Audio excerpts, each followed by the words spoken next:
Okay, hello everybody.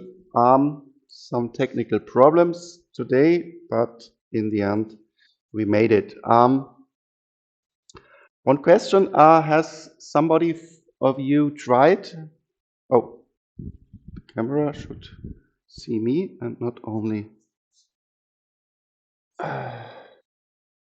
here. Now you can see me. Um, has anybody tried to look at the time series, interest rates, GDP? No, because also I had some problems to analyze the data. Well, I did it then, and here are the results for Germany and for the United States. And I have to explain what you see. So this is real GDP, and this is the yield curve, so to speak, and 1 year minus 5-year interest rates.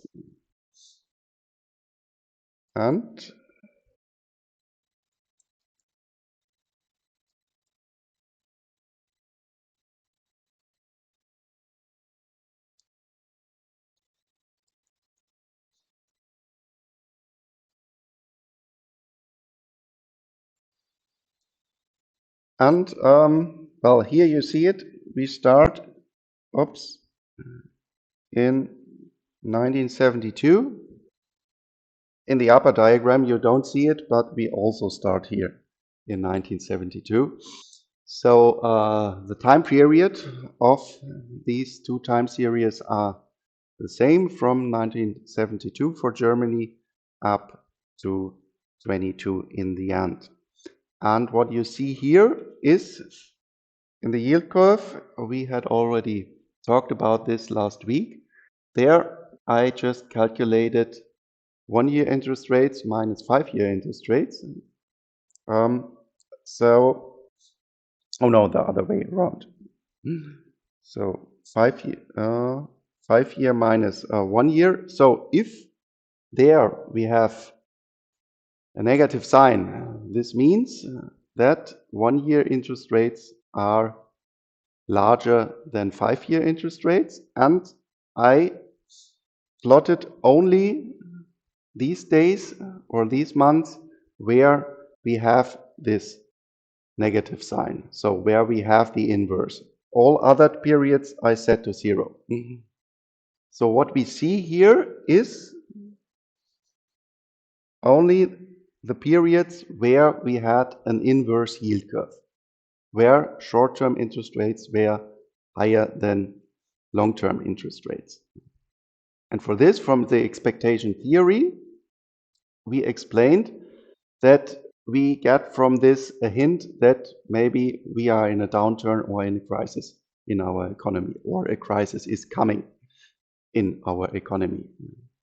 And then in the upper diagram, I plotted the periods where we had two quarterly development of real GDP, so two quarterly growth rates of GDP are negative in a row. So twice in a row we are shrinking in our economy. So here is plotted 2 quarters with negative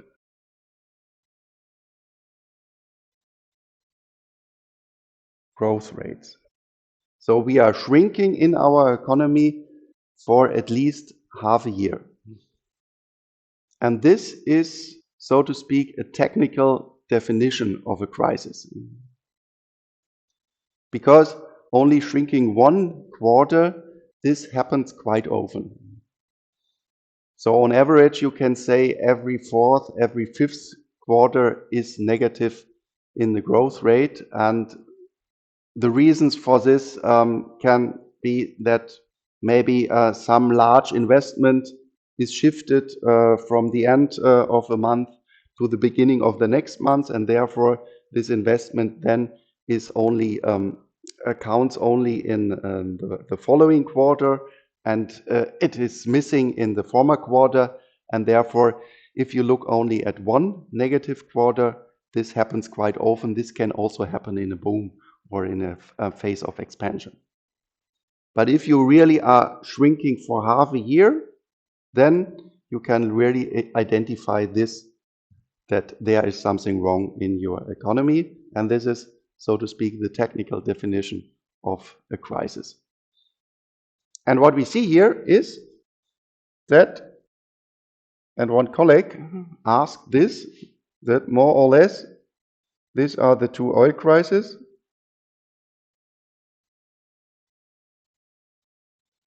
This collapse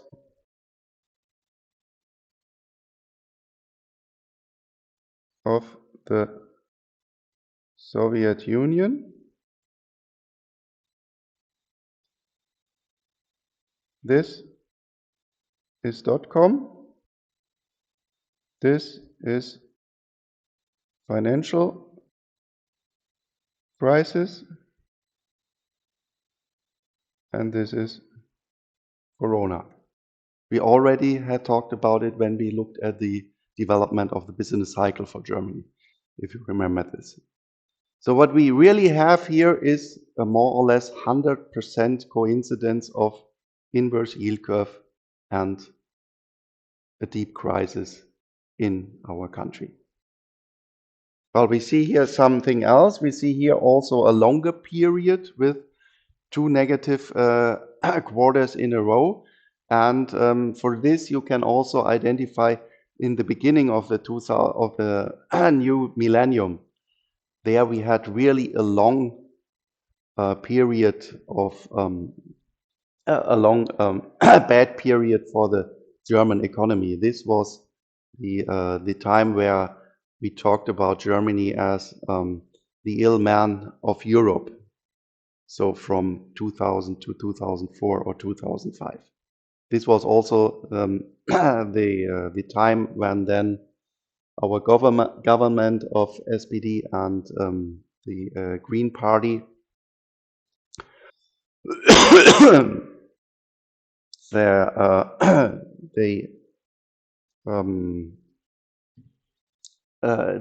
this government was ended, and our gas lobbyist, former Chancellor Gerhard Schröder, had to step down afterwards in 2005, I think. And so here we had a long period, but initially this was also the dot-com crisis. And if we look in the same way at the United States, here we have a longer time series, though both time series start at 1962. Again, these are the oil crisis. Again, this is Soviet Union. Again, .com. Financial crisis. And Corona. And why I say this picture is really interesting also for our actual days, for the situation we are in right now, is that here for Germany we have no inversion right now of the yield curve. But if we look at the United States, we already have an inversion of the yield curve. And this I find really interesting, because if we look at the news, then we say, especially in Europe, we have this energy crisis because we don't have our own energy, so to speak, especially in Germany and France and Spain and so on. Norway and also UK, they have also for their own gas and oil. And also the United States. don't really have an energy problem because the United States, due to the fracking technology, they produce as much energy as the whole economy needs for itself. Well, they are exporting and they are importing. For example, from Saudi Arabia, they are importing oil. But in total, you can say that the United States produce as much energy as their economy needs. And in Europe, we don't have this situation. For Europe, we have to import energy. So from this point of view, you can say that the situation in the United States is economically better than in Europe. But in Europe or in Germany, we have from the yield curve no signal right now that there is something really bad coming. But in the United States, we have it. And also you can say that the United States is still the leading economy in the world. And especially if you look at monetary policy, then you see that more or less every central bank has more or less to follow the monetary policy of the United States. If you look for this, for example, at the ECB, then you see that the ECB is on average, since their existence starting in 1999, so for roughly 20 years, the ECB is following the monetary policy of the Fed roughly half a year up to 1 year later on. So, since we have here this inversion, I would be really careful what is happening in the world the next months and if there is coming a wave to Europe because of this. Well, the future is unsecure. There's no deterministic way to say it, but let's see what this data means for the economic performance in the next month. Okay, hard cut. Now we start with, so to speak, the second part of our lecture. Until now, we have done more or less descriptive economics. Well, we had already some theoretical concepts like the yield curve, like Keynesian money demand, if you remember, like the business cycle, where we also argued qualitatively when we talked about the capacity limit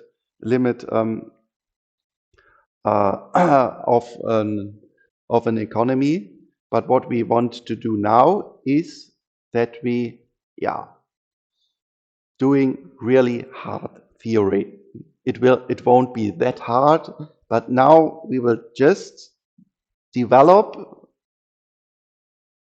theoretical models describing the whole economy. And as I mentioned in the beginning of the lecture, I will show, more or less two almost totally opposite views of the economy. And they are in opposite in that way that, the things which we should do in, for example, a crisis would be in one view totally different if you take the other view. And one view is the so-called Keynesian economics, and the other one is the so-called versus neoclassical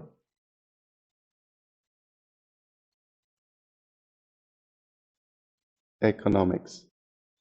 And we start with the Keynesian economics, and then we will expand this model step by step by step, and in the end, we more or less end in the classical view. So that you have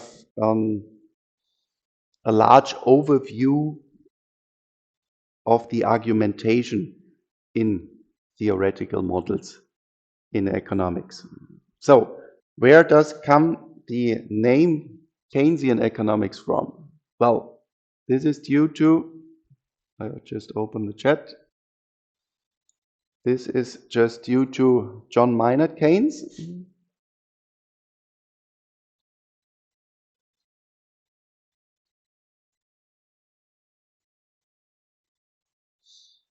And this is maybe the most influential economist in the 20th century, and especially in the beginning of the 20th century.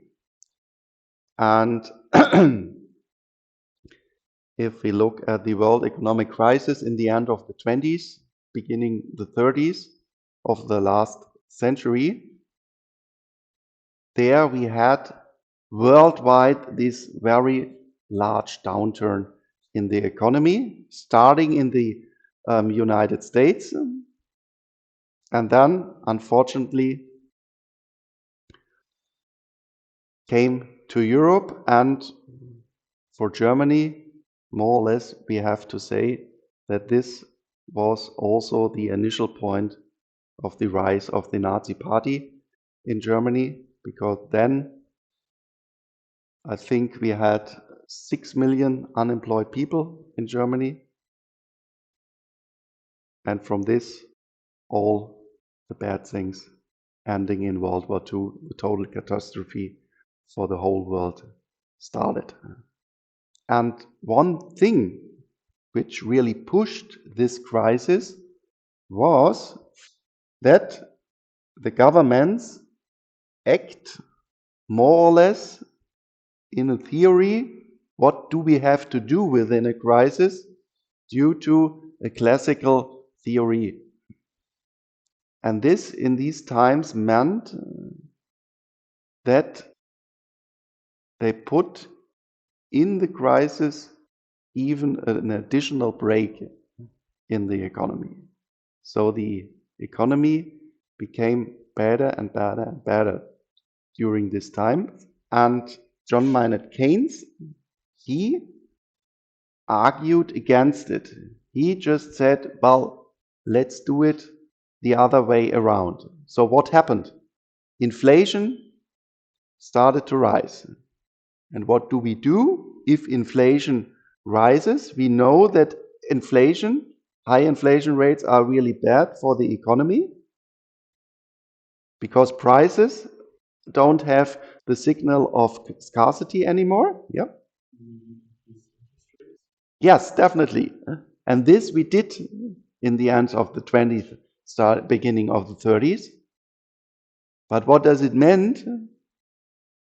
Credits became more expensive, and we, yeah.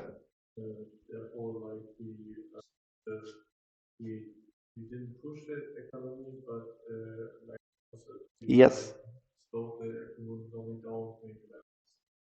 Definitely, and this happened. So the argumentation was okay. Well, we have to stop inflation, but then we really cooled the economy that much down that, yeah, especially in Germany, the whole society and the political system exploded. And John Maynard Keynes argued the other way around, and he said, well, we have to look at the demand side. Demand is missing, especially private demand is missing, and therefore we have to push the economy from the government side. And he also argued that the classical view, the functionality of a market, supply and demand,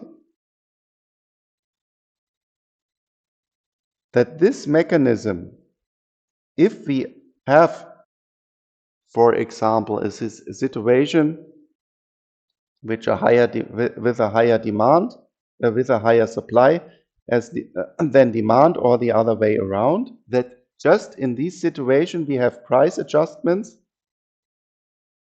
coming to the equilibrium price, that John Maynard Keynes argued that this price adjustment process is not fast enough. He didn't say that we don't have this price adjustment process from the classical market view, but he said the price adjustment process is not fast enough. So you can think of this if you are unemployed. And then you say, well, of course, prices will adjust, and then in the end, there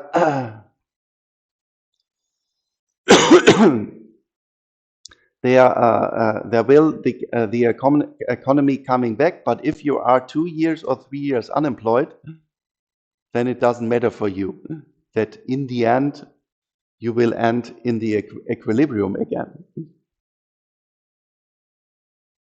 And especially in labor markets, Keynes argued that this price adjustment process for wages is not fast enough. And this view we will put now in a model and then start to analyze what happens in an economy if we make some really strong assumptions.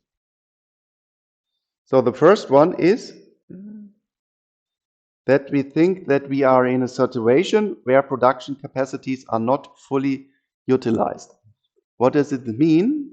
This means that if we have a discrepancy, for example, that we have higher demand than supply, that we can adjust in quantities because we are not at the limit of capacities. Right now, we thought, for example, in Germany, about the situation that whatever prices we pay, there is no more energy for us. This would be then a limit, but we think that we are not in a situation where we cannot expand production. So an adjustment via quantity should be possible. And what we also think, or what we assume, is that we are looking mainly from the demand side. So we have enterprises and households make their plans about the future consumption and the future investment. For example, you think, I want to buy next week 2 bicycles. And then we say our economy is mainly driven from these consumption plans and investment plans. That if you want to buy 2 bicycles, then the factory is producing these 2 bicycles. So supply side follows the demand side. This is also a very strong assumption. So only the supply side should adjust due to the consumption and investment plans. So from this we can say supply side follows demand side.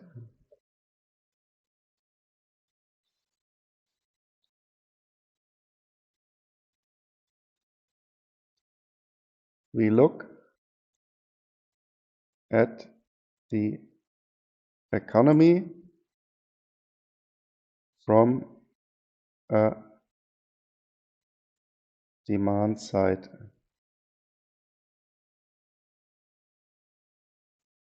perspective. And if we talk later on about the neoclassical or classical view of an economy, there we just turn this view totally around. There we say the economy follows the supply side. But this we will deal with this later on. And then if we have a discrepancy between demand and supply, we have to have an adjustment. But this adjustment process between supply and demand is only supply and demand are only equalized via production, so via quantities.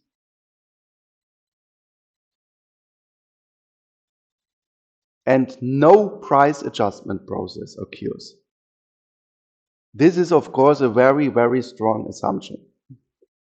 And if we look at the equations on the next slides, then you'd also just see that there is no P. There will be no prices. Well, of course, we have prices in our economy, but if we assume that prices are not adjusting, then we can more or less say set price level as 1, because it doesn't change. So there no matter if it's 1, 2, 4, 17 billion or something like this wouldn't change the argumentation if prices cannot change. And then we just can set this P is equal to 1, and then we don't see it anymore. Okay? Yeah. But I think nowadays, in the developed economies, the demand is also adjusted. And how is this possible to match with the Keynesian? Well, of course, this is a very we start developing our theory with very, very strong assumptions, so that we can really make a very clear argumentation. We have these assumptions and what happens then in our economy. Right now, we don't want to totally describe what happens in reality. And this is really important right now, that we, so to speak, make just a thought experiment. We make very strong assumptions. In practice, of course, prices are adjusting. In practice, of course, we have a process that demand and supply are adjusting simultaneously. Of course, but if you want to make a clear argumentation, then it is often quite good to set very hard assumptions, and then from this we will start to relax these assumptions. Okay?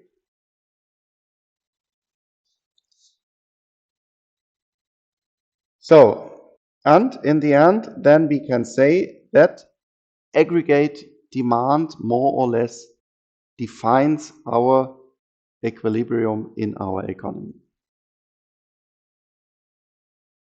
And this we will now put in a more abstract form.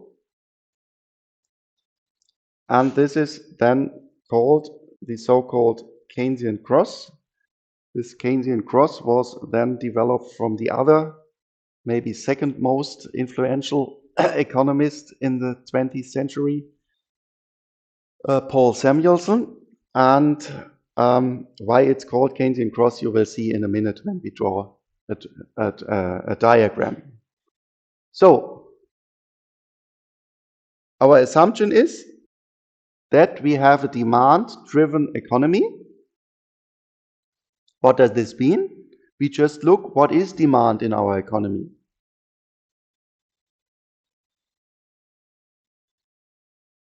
And there we had our different views. For example, to calculate GDP, and one view was just the demand view. There we said GDP consists of consumption, investment, and government expenditure. And of course, we also had exports minus imports, external contribution. But in our case, we want to skip this because we do not want to argue about what happens if exports or imports are changing. We just want to look at a so-called closed economy. So in this case, we would also then just say that exports, imports, that the external contribution would be constant in our argumentation, and therefore I can also leave it out. Okay, and also we look, oh, this I forgot. If we say that there is no price adjustment process, this also means, of course, that we have a short run view. Because Keynes, of course, also said, well, there is, of course, a price adjustment process. But in the short run, and if we look especially in the labor markets, then we can say, well, this price adjustment, we need half a year, we need a year, or a 1.5 year, and in this longer period, prices will adjust. But if we look only within a year, then wages do not adjust that fast. So we are in a short-run view. And since we are in a short-run view, we also start with the assumption that investment is a fixed number, because also we can think of our consumption changes more or less every month. But investment plans are also have a longer view. If you think of enterprises, then they make their investment plans for, let's say, the next 2 years or the next 3 years. So also in the short run, it is a reasonable assumption to fix just investment. And also, if we look at the governments, they have also a longer view. So if you look at Berlin, then we have every year one debate about the next public finance decisions for the next following year. So although these decisions have a longer time view. And because of this, we say in the short run, we can assume that government expenditure and investments should be fixed. Of course, in reality, they are not fixed. But it is reasonable to think that you don't make a very large error if you assume in the short run that these numbers are fixed. And then consumption is left. And for consumption, we make the general assumption that the richer we are, the more we want to consume. So think of normal goods. I think you have talked about this in microeconomics or in business administration, that in general we assume the richer we are, the more we want to buy.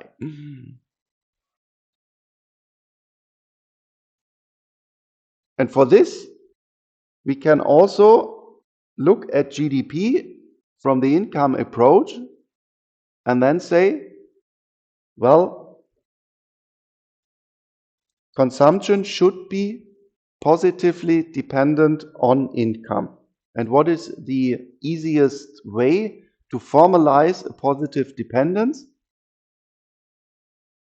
Well, we just define an increasing linear line.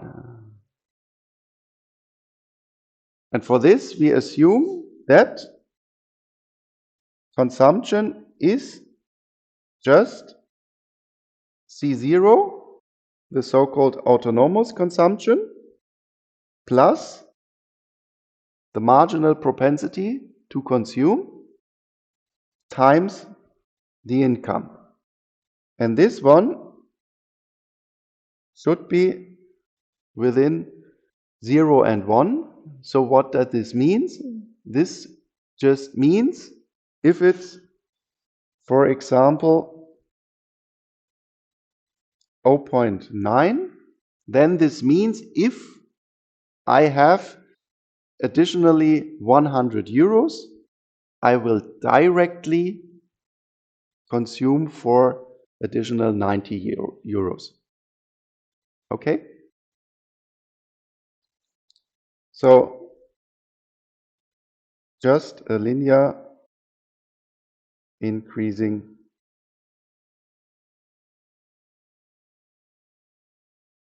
line. So if I assume that consumption should be positively dependent on income, this is, so to speak, the easiest functional form to write down this dependence quantitatively. Well, and then we go back to our assumption. Supply and demand are equalized via adjustment of quantities via an adjustment in production. And then we have defined our demand. These are, so to speak, our demand plans. These are the plans of the government, of the enterprises, investment, and of ourselves as households, our consumption plans. And we have made the assumption that our plans are all fulfilled by the enterprises, that they just produce as much as we want. So in equilibrium, we have then YD, this is demand, and this is, so to speak, supply. But as you see it here, no prices occur. So there is no price adjustment process within our model. And this is the equilibrium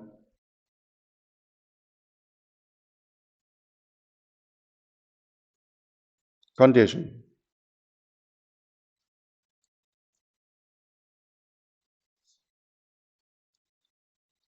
And we can look also at this, especially at these consumption plans, because only in the consumption plan we have a variable. So this we have also to keep in mind. So here, only in consumption we have the variable y. So only there is something changing. The other numbers are all fixed. And what does this mean? If we consume, but we are not consuming 100%, because we assumed that our marginal propensity to consume is smaller than 1. What are we doing with the rest of our money? Well, we will just save it.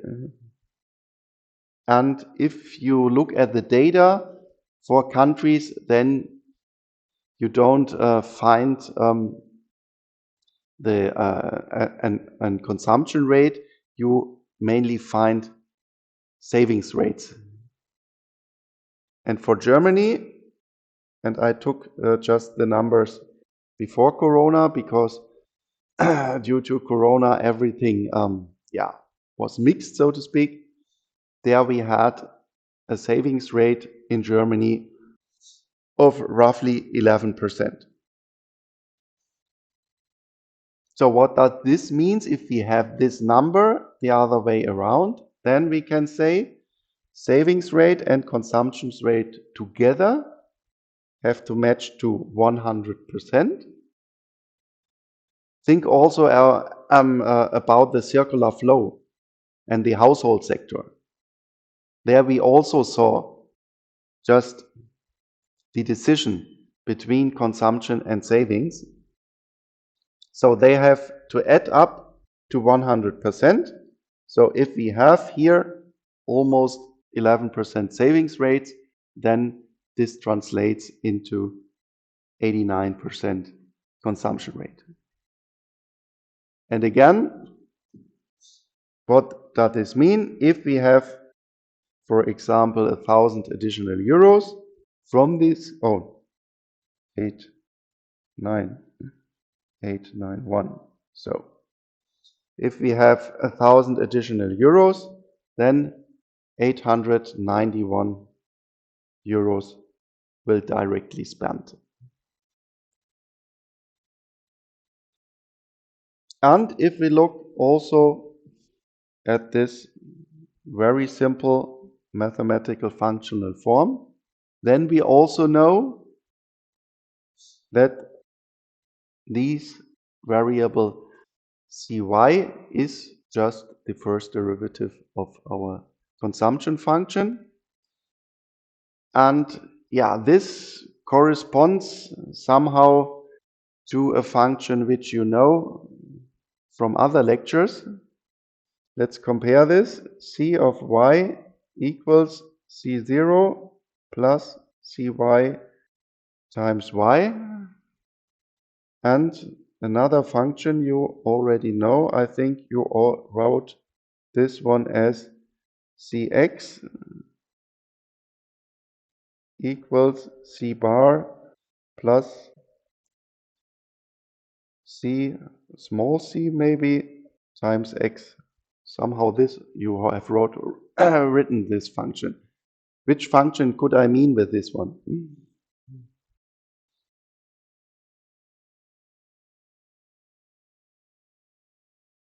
If you think of an enterprise, yes? No, not production. But within the production, what do you have? So this looks like a cost function, or? And then this would be fixed costs. And this would be your variable costs.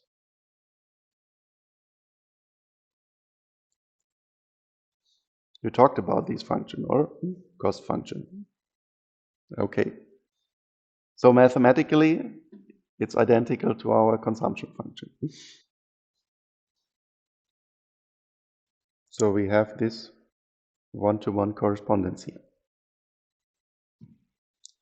Well, and then let's look, how does this consumption function looks like?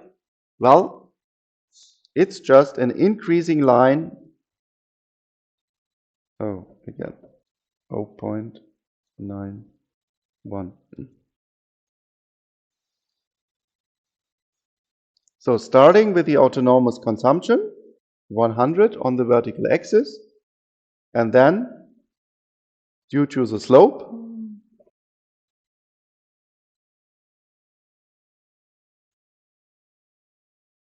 is just 0.891. And now we want to put this consumption together to end up with aggregate demand. What was aggregate demand? YD is C plus I plus G. Now we insert. For C is C0 plus Cy times Y plus I plus G. And now I will write it in another way.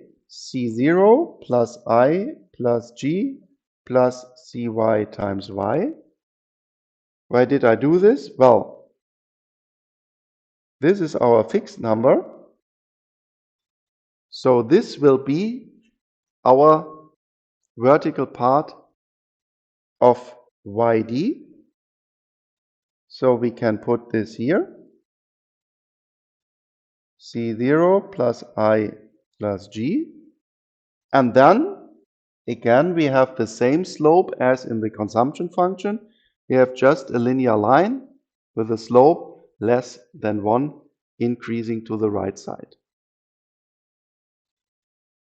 Okay?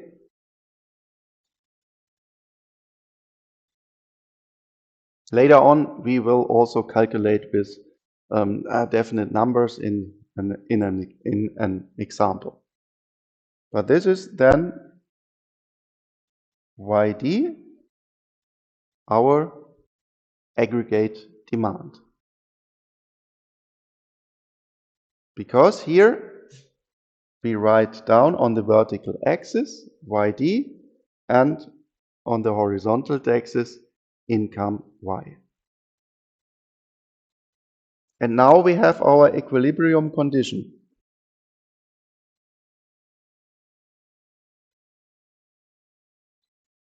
This was YD equals Y.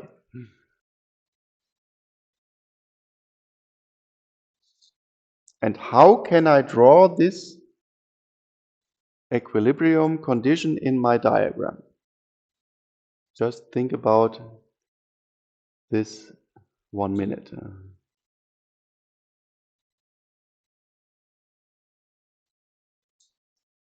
In my studies, I had difficulties when I learned this model, and after 20 years lecturing, I would say it is too easy.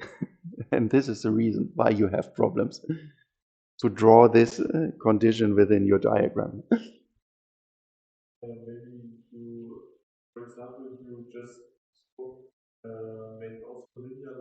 Yeah? Yeah?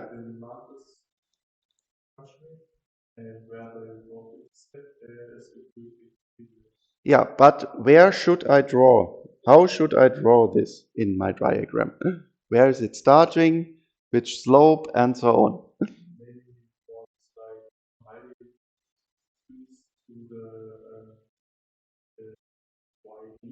90 degrees? So just like this? No?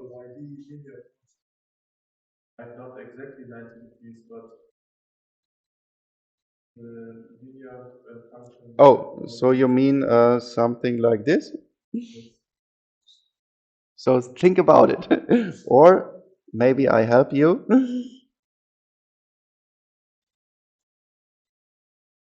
In school, you had f of x and x, okay? And now please draw f of x equals x.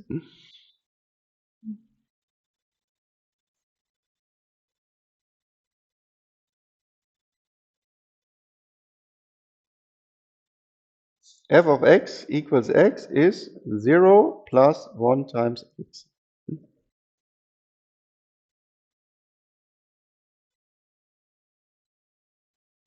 So this is A and this is B. How does look like a function in general a plus bx, bx with a and b are constants? This is the definition of a linear line, or? And if now a is 0, yeah? Okay, now, yes, in the origin, so here and in the direction and relative, we know that yd has a slope less than 1.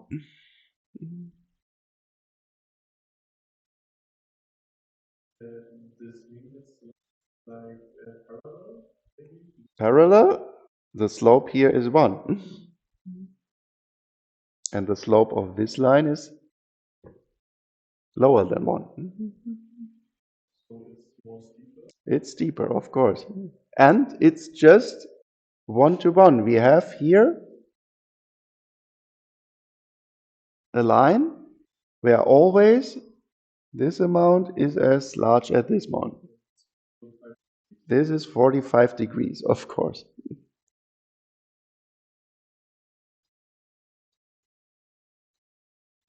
And therefore also this line is called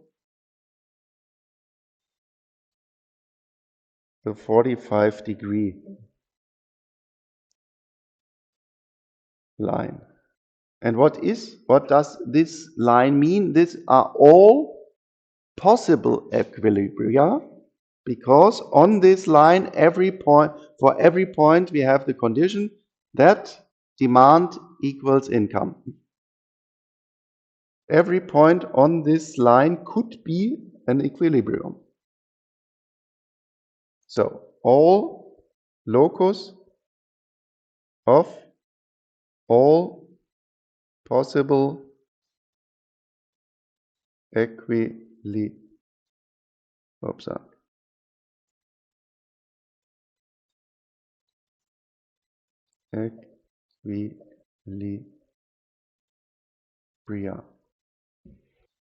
And where will our definite equilibrium in our economy? Well, we have here how our demand looks like exactly. So this is our C0 plus I plus G plus Cy times Y.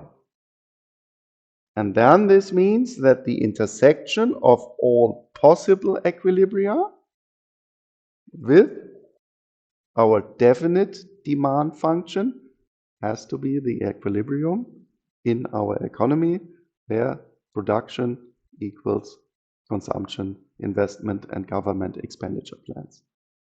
So this is the overall equilibrium.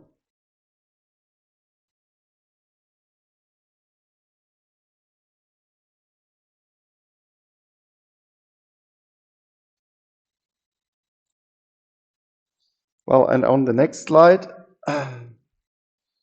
due to my awkward handwriting, you have here it written down in a hopefully much better way than I have done it at the former slide. So again, here, this is the part of the vertical axis. Then slope lower than 0, and this all possible equilibria. And then, of course, we have in this equilibrium expenditure equals income equals production. So everything, all our views, we can calculate GDP has to be in equilibrium, of course. The same. And then I think in other lectures you also, where did I had this diagram? You talked about this equilibrium here and about the stability. Because this is important, because in practice, of course, we won't be every time in an equilibrium.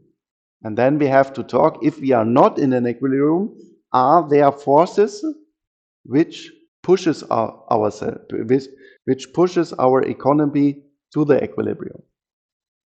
And for this,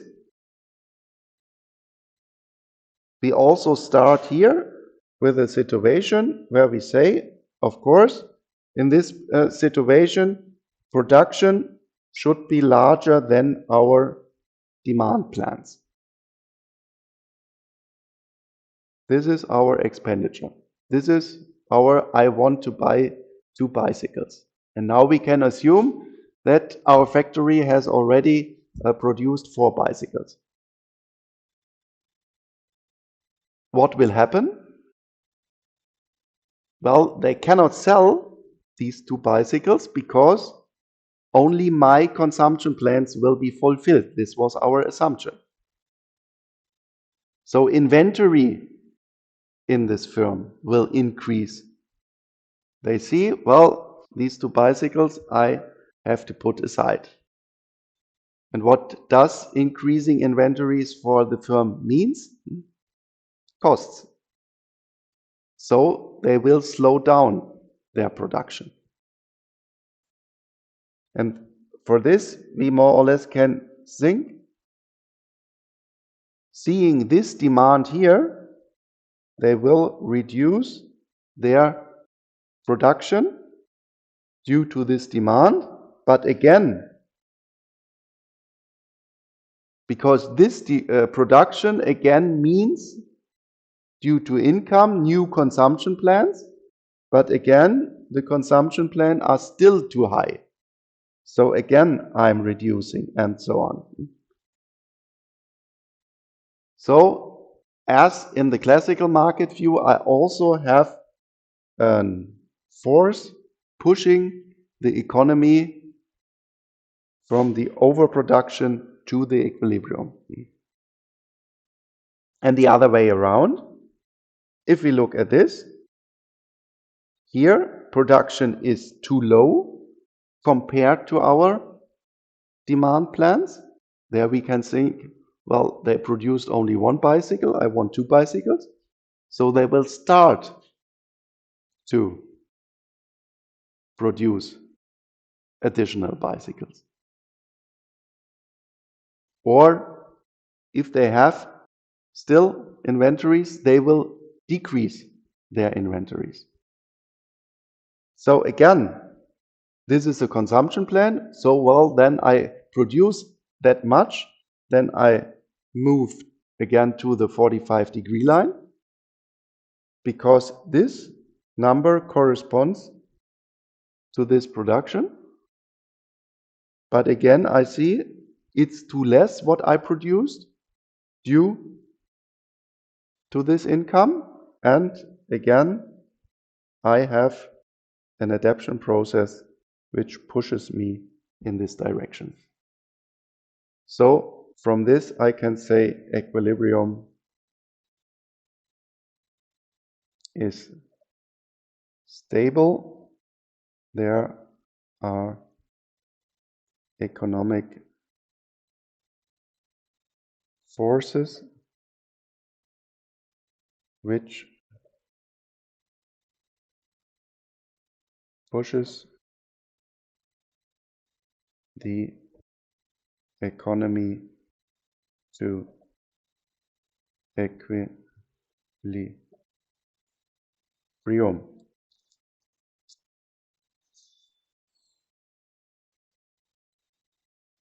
Okay, since we are running out of time due to our technical problems, today I will only explain what we will do on Thursday. And we are now ready with our model.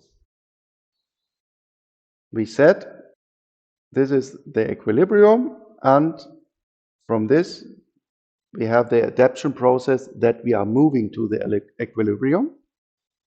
And now we can say, well, if this equilibrium is too low, or if we identify that this production level, with this production level, we are in a crisis, what can we do about it? If our economy functions like we have argued today. And for this, we will then look at the question 15 years ago in the financial crisis. There we had this deep downturn in autumn winter 2008 2009, and then in Germany we created the so-called scrappage allowance. What was this scrappage allowance?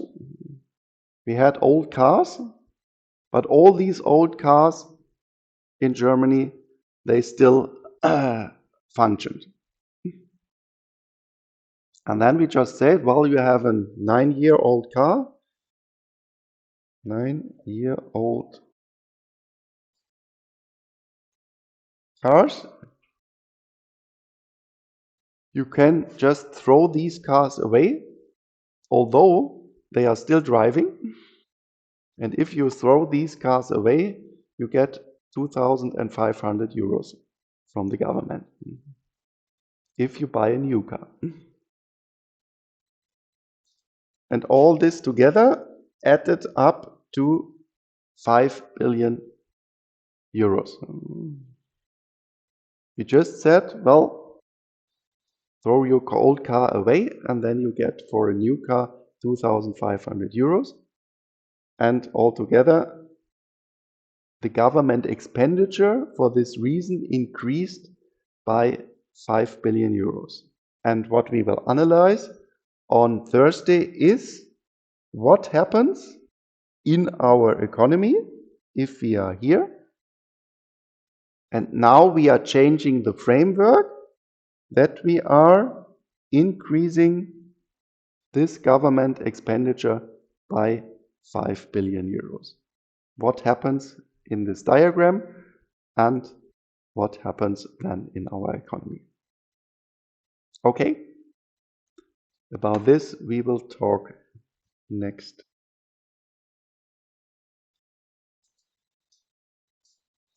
Thursday.